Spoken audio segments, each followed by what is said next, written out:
நண்பர்களே, நீங்கள் பார்த்து கொண்டு இருப்பது உங்கள் கௌசிக்க ரிவ்யூ. சரி வாங்க வீடியோக்குள்ளே போய் என்ன நடக்க போகுது அப்படின்னு சொல்லிட்டு பார்த்தீங்கன்னா, இந்த கம்பெனியோட சாம்ராஜ்யத்தை அப்படியே சும்மா என் கைக்குள்ளே கட்டுப்பாட்டுக்கு கொண்டு வரணும்னா அதுக்கு ஃபஸ்ட்டு விஜய் அங்கே லூசராக இருக்கணும். விஜய் லூசராக இருந்தால் அடுத்த செகண்ட் அதை வச்சு நான் அந்த கம்பெனிக்குள்ளே மிக ஸ்ட்ராங் ஆகிட்டு அப்படியே கொஞ்சம் கொஞ்சமாக எல்லாத்தையும் ஏன் சாம்ராஜ்யமாக மாற்றுவேன் அப்படின்னு சொல்லிட்டு கனவை கண்டுன்னு இருக்காங்க நம்ம ராஜேஸ்வரி.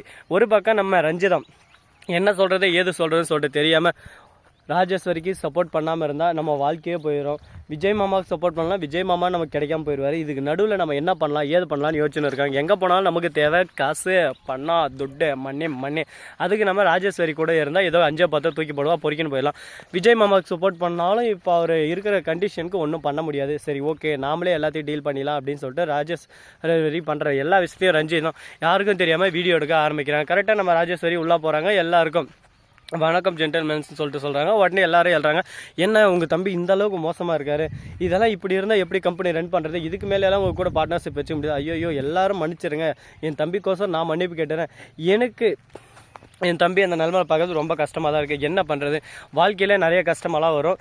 ஃபேமிலி அதாவது கல்யாணம் ஆகிட்டு இருந்தால் அதோட கஷ்டம் உங்களுக்கு தெரிஞ்சிருக்கு. என் தம்பி கல்யாணம் நடந்துச்சு, ஆனால் கரெக்டான ஒரு பொண்ணு கூட நடக்கலை. அதுதான் இப்போ பிரச்சனை. அந்த பொண்ணால் தான் இந்த அளவுக்கு ஒரு பக்கம் டிப்ரெஷனில் தள்ளப்பட்டு ரொம்பவே ஆழ்ந்த இதுக்கு போயிட்டார். இதுக்கு மேலே எந்த ஒரு பிரச்சனையும் இருக்காது. என் தம்பியை நல்ல முறையில் கம்பெனியை ரன் பண்ணுவான், நான் இதுக்கு வாக்குறுதி கொடுக்குறேன் அப்படின்னு சொல்லிட்டு சொல்கிறாங்க. இல்லை மேடம் அப்படி இப்படின்னு சொல்லிட்டு சொல்லுங்கள். உடனே மேனேஜர் வந்து, மேடம் நீங்களே எவ்வளோ திறமையாக இருக்கீங்க, உங்கள் தம்பி இப்போதைக்கு டிப்ரெஷனில் இருக்கார் அப்படி இப்படின்னு சொல்லிட்டு சொல்கிறாங்க. உங்கள் தம்பி கொஞ்ச நாளைக்கு ரெஸ்ட் எடுக்கணுமே, அவரை கொஞ்ச நேரம் இந்த பதவியிலேருந்து விலகிட்டு நீங்கள் வந்துங்களேன், நீங்கள் வந்து கம்பெனியை ரன் பண்ணுங்கள், நீங்கள் ரன் பண்ணால் இன்னும் கொஞ்சம் டெவலப் ஆகல, அது வரையும் விஜய் சாருக்கும் ரெஸ்ட் எடுத்த மாதிரி இருக்கும் அப்படின்னு சொல்லிட்டு சொல்கிறாங்க. கொஞ்ச நேரம் வந்து அங்கே உட்காந்து அந்த எல்லாரும் என்ன சொல்கிறாங்க அப்படின்னு பார்த்தீங்கன்னா, ஆமாம் மேடம் இவர் சொல்கிறது கரெக்டாக தான் இருக்குது, நீங்கள் வந்துடுங்களேன், நீங்கள் வந்தால் கொஞ்சம் கம்பெனி சீக்கிரம் இம்ப்ரூவ் ஆகும். இப்போ போய் எல்லா தவளையும் மீடியா எல்லா தவளையும் நம்ம கம்பெனி பற்றி அப்படியே சும்மா கிழிச்சுன்னு இருக்காங்க. இது எல்லா தவளையும் நம்ம இன்னும் கொஞ்சம் டக்குன்னு ரீச் ஆகணும், டக்குன்னு ஒரு இதாகணும்னா அதுக்கு நிறைய விஷயங்கள்லாம் மாற்றி ஆகணும். ஃபஸ்ட்டு நம்ம மீடியா கிட்ட போய் டைரெக்டாக நம்மளோட பக்கம் இருக்கிற மிஸ்டேக்ஸ் எல்லாமே நம்ம வந்து அங்கே தெளிவாக சொல்லிடணும். அதுக்கப்புறம் தான் அவங்க நமக்கு பாசிட்டிவான ஒரு ரிவ்யூ தருவாங்க அப்படின்னு சொல்லிட்டு சொல்லியிருக்காங்க. நீங்கள் சொல்கிறது கரெக்ட் சார், அதுக்கேற்ற மாதிரி நான் எல்லாமே அரேஞ்ச் பண்ணிவிட்டேன், நீங்கள் எதுக்கும் ஒரி பண்ணி வேணாம், நான் எல்லாத்தையும் பார்த்துக்கலாம். இப்போ கொஞ்சம் நேரத்தில் வெளியே வந்து இருப்பாங்க, வாங்க போகலாம் கரெக்டாக இருக்கும் அப்படின்னு சொல்லிட்டு வெளியே போகிறாங்க. வெளியே போனால் மீடியா எல்லாமே வந்துடுறாங்க. உடனே நடந்த எல்லா விஷயத்தையும் சொல்கிறாங்க. இந்த மாதிரி எங்கள் கம்பெனியோட பேர் கெடுக்கிறதுக்காகவும் என் கம்பெனி நல்லா வளர்ச்சி அடைஞ்சுன்னு இருக்குது, இதை முந்தறதுக்காகவும் நிறைய கம்பெனிகள் போட்டி போட்டுன்னு இருக்குது. அந்த போட்டி போட்ட கம்பெனிகள் ப்ரொடக்ஷன் தான் இது அப்படின்னு சொல்லிட்டு 2-3 ப்ரொடக்ஷனோட பொருளையும் இவங்க மேனுஃபேக்சரிங் பண்ண பொருளையும் காட்டுறாங்க. கரெக்டாக அந்த பொருளுக்கு இந்த பொருள் ரொம்பவே டிஃப்ரெண்ட் இருக்குது. என்ன லோகோ மட்டும்தான் சேஞ்ச் ஆகிருக்கு. இதை வச்சு உடனே அசால்ட்டாக அந்த இடத்துல இவங்க ஒரு பக்கம் ராஜேஸ்வரி இருக்காங்கல்ல, நான் தான் பிஸ்னஸில் கிங்கு அப்படின்னு சொல்லிட்டு காட்டிடுறாங்க. உடனே அதை பார்த்ததும் அங்கே இருக்கிற எல்லா மீடியா எல்லாமே ஒரு பக்கம் பாசிட்டிவாக தந்துடுறாங்க. இந்த பொருள் வந்து அதர் கம்பெனி, இது இவங்க கம்பெனி இதே இல்லை, அந்த லோகோ மட்டும்தான் அதில் செட் பண்ணியிருக்காங்க அப்படின்னு சொல்லிட்டு எல்லாத்தையும் சொல்கிறாங்க. இதை கேட்டால் ஒரே ஷாக் ஆகிடுறாங்க. ஒரு பக்கம் நம்ம விஜய் சூரியன் வந்துட்டு வீட்டிலேயே படுத்துன்னு இருக்காரு. நம்ம மல்லிக்கு இந்த விஷயம் எல்லாமே புரிய வருது. இவங்க பண்ணுறதெல்லாம் பார்த்தா எனக்கு ரொம்ப பயமாக இருக்குது. கூடிய சீக்கிரம் நம்ம விஜய் ஒன்றுமே இல்லாமல் ஆயிடுவாரோ அப்படின்னு சொல்லிட்டு பயப்படுறாங்க. மறுபக்கம் வெண்பா வராங்க. வெண்பா வந்து டாடாவுக்கு என்ன ஆச்சுமா அப்படின்னு சொல்லிட்டு கேட்குறாங்க. ஒன்றும் இல்லைம்மா டாடா கொஞ்சம் மயக்கத்தில் இருக்காரு அப்படின்னு சொல்லிட்டு டாடா பக்கத்துலேயே படுத்துன்னு இருக்காங்க. உடனே நம்ம விஜய் லைட்டாக தெளிவாக இருந்து எழுந்து மல்லி என்னாச்சு ஏதாச்சு எனக்கு ஒன்றுமே புரியல, கம்பெனியில் வேறு கொஞ்சம் ஓவராக போயிட்டாரு இருக்குது, இதுவும் ஒரு காப்பியை குடிச்சு அதுக்கப்புறம் என்னாச்சுன்னு எனக்கே ஒன்றும் புரியல அப்படின்னு சொல்லிட்டு எல்லாத்தையும் எக்ஸ்பிளைன் பண்ணுறாங்க. விஜய் நீங்கள் எதுக்கும் ஒரி பண்ணி வேணாம், எல்லாமே நமக்கு பாசிட்டிவாக தான் போயின்னு இருக்குது, நம்ம பார்த்துக்கலாம், நீங்கள் எதுவும் கவலைப்பட வேணாம் அப்படின்னு சொல்லிட்டு சொல்கிறாங்க. எனக்கு எதுவும் கவலை இல்லை, இப்போ என்னாச்சு ஏதாச்சுன்னு எனக்கு தெரியல, அதுதான் எனக்கு ரொம்ப பயமாக இருக்குது.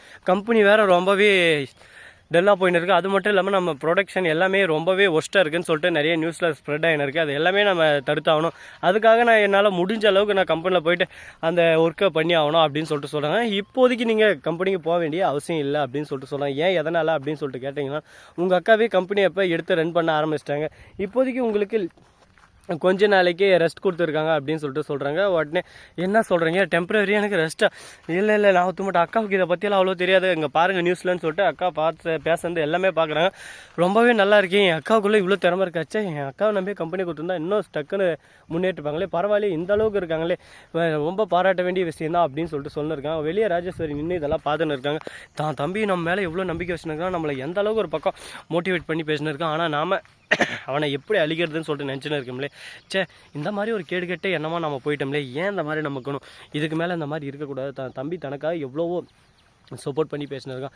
இதை எல்லாமே புரிஞ்சுக்காமல் நாம தான் ரொம்ப தப்பாக ஒஸ்ட்டாக நடந்துட்டோமே அப்படின்னு சொல்லிட்டு ஃபீல் பண்ணியிருக்காங்க நம்ம ராஜேஸ்வரி. இப்போ ஏதாவது ராஜேஸ்வரிக்கு நம்ம விஜயோட குணம் புரியுது. என்ன தான் புரிஞ்சாலும் என்ன தான் பண்ணாலும் ராஜேஸ்வரியை பொறுத்த வரைக்கும் இந்த சொத்தை அபேஸ் பண்ணி இங்கேருந்து எஸ்கேப் ஆகணும். அதுதான் அவங்களோட எண்ணம். அந்த எண்ணப்படியே எல்லாமே நடக்குமா நடக்காதா அப்படின்ற ஒவ்வொரு விஷயத்தையும் நாம் கண் கூட தெரிஞ்சுக்கிட்டாங்க போகிறோம். அது மட்டும் இல்லாமல் நம்ம வெண்பா குட்டி இருக்காங்களே, அவங்க வந்து விஜய் கிட்ட சொல்கிறாங்க, எனக்கு என்னமோ ரொம்பவே குழப்பமாக இருக்குப்பா, எல்லாமே ஒரு பக்கம் குழப்பத்துமா தான் போயின்னு இருக்குது. இதுக்கு நடுவில் என்ன பண்ண போகிறோம் ஏது பண்ண போகிறோம்னு சொல்லிட்டு தெரியலன்னு சொல்லிட்டு குழம்பின்னு இருக்காங்க. இந்த வீடியோ உங்களுக்கு பிடிச்சிருந்தா லைக் பண்ணுங்கள், கமெண்ட் பண்ணுங்கள், ஷேர் பண்ணுங்கள், டிண்டிங் மேலே தட்டி விட்டு போங்க. அப்போ தான் நான் போகிற அடுத்த வீடியோ உடனுக்குடன் வரும். மிக்க நன்றி. தேங்க்ஸ் ஃபார் வாட்சிங். Tata, see you. நன்றி, வணக்கம், வந்தனம், வருக தருக.